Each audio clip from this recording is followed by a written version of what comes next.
Humanitarian aid flights are continuing to arrive in the Pacific island of Tonga after a massive undersea volcanic eruption blanketed the South Pacific island nation with ash, destroyed homes, and triggered huge tsunami waves. At least 3 people died after the January 15 blast. Shock waves from the eruption were felt around the world. Scientists at NASA say the blast was hundreds of times stronger than the U.S. atomic bomb dropped on Hiroshima in 1945.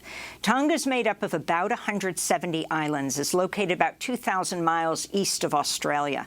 Communication is still cut off for some of the 36 islands where people live. An undersea telecommunications cable connecting Tonga to the rest of the world was severed by the blast. The island nation is now in dire need of food and clean water. This is Drew Havea, Vice President of the Tonga Red Cross. Dusty Nuku'alofa is a huge problem. People are still struggling to clean their homes, struggling to clean the roof of their houses. So everybody is, even the unaffected areas by the tsunami are all affected by the ash. We go now to the capital of Tonga, the city of Nuku'alofa, where we're joined by Marian Kupu, a reporter for Broadcom Broadcasting. Marian, we're so relieved to be able to speak with you. Can you describe what took place? Describe the extent of the volcano. Thank you. I don't know how I can describe or compare what we experienced, what we've seen, what we felt on the 15th of January. That was Saturday. It was a very new experience, very scary experience that I know we will never forget. The panicking, the queuing, the confusion that the people had because we do not know or have experience or know what to do during the explosion, during the tsunami, and after the tsunami, with the rocks, the ashes, and the thunder, and also to learn that some of the islands have been fully destroyed. Can you describe what happened to you and your family? Describe January 15th, what you were doing, what you heard and saw. We were at home, as usual. Saturday, it's cleaning day for Tongan people, and it's a day for the Tongan people to get ready for Sunday, because Sunday is it's taboo for shops to open. Sunday is just church service and staying home, having a feast. So basically, we were just at home, getting everything ready and just laying back. And then around after 5, that's when we first heard the first bang. The first thing that I can really recall was my ears ringing. It was very new. Everything else it was just blank. All I can remember was just trying, because we were very, very much aware that it is the volcano. Because since last year, we've been seeing lightning from there. We've been seeing clouds in the sky, just weird cloud colors in the sky. It would be pinkish. It would just be very new for us here in the islands to witness this. So I think it is a good thing that we've had experience or witness that there is and know that there is a volcano that is very active down at the west side of Tonga or the main island also. That as soon as the blast went off, the first blast went on, we knew exactly what to do, and we knew that there is a volcano. All we can think of is just running away from the sea, because where my village is close to the main island, and it's also close, but not too close to the shoreline of where the waves came. All we did was just to drive away from the Nuku'alofa, drive away from the shore. And then describe the impact on the islands and what you even understand at this point, more than a week later, with the only internet line cut with the volcano going off. The thinking back, around, I'm not pretty sure if it was Wednesday or Thursday, we woke up in the morning and smelled this very distinctive smell. It was not a nice smell. I'm not sure if it was Wednesday or Thursday morning. All of the country can smell that. And we finally, throughout the day, we can make up and thought it came from the volcano. So these are the things that we now have experienced, and we can now know if we treat the volcano now that is active, right? So if a smell comes today, definitely we will be ready for another volcanic eruption in 2 or 3 days to come. So these are the signs that we have looked back and thought of it, and just it makes sense to what we have experienced. With the connection or the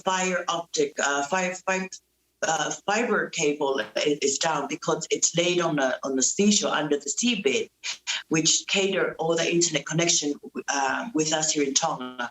However, here at Broadcom, we were able to connect with the rest of the world. We were practically one of the public or private companies that ever started connecting with the first hand to connect with the world, besides the embassies here. Is because we were using our satellite, and our satellite carriers is from the Kasifiki satellite company. That's how we were able. In the meantime, there is limited access to internet. We are working together with Tonga Corporation Communication, which is called TCC, a local-owned phone Can you company, talk about which is also... Marian, can you talk about the effect of the ash on the water supply? And what kind of international aid are you getting? What do you need? The whole country, and I mean the whole country or island, is covered with ash. From the highest building to the lowest, it's covered with ash. So all our water tanks, majority of our water tanks in private homes, we gather our water from rainwater. That's our everyday drinking water, which is safe water, nice, clear, clean water. However, when ashes came and it has polluted our tank, and is now advised not to take. However, we're very fortunate to have aid coming on our shore. They're coming on our shore. They're also coming in our ports, water supplies, clothing, food, and also tents for temporary shelter for those that have lost their homes. According to the IMF, just 2 years ago, Tonga is one of the world's most exposed countries to climate change and natural disasters, suffered the highest loss from natural disasters. In 2018 is among the top 5 over the last decade. Can you talk about volcanoes and climate change? Every year in Tonga, we are expecting a natural disaster. Our hurricane season is from January to March, or even can extend. So every year we will be expecting a tropical cyclone. We have experienced tropical cyclones for years, and we have overcome them, and we are always prepared for hurricane seasons with tropical cyclones. We have never been prepared for volcanic eruptions. Here in the mainland, we will hear stories. The mainland is not even a volcanic island. The furthest island of Tonga from here is Niue's. The Niue's are closer to Samoa than here to us here in the mainland. Those two islands are the volcanic island, and we've been hearing stories coming from them from eruption, but never here in the mainland. And this is something really new for us. And what about, finally, the issue of international aid and COVID in this era of COVID?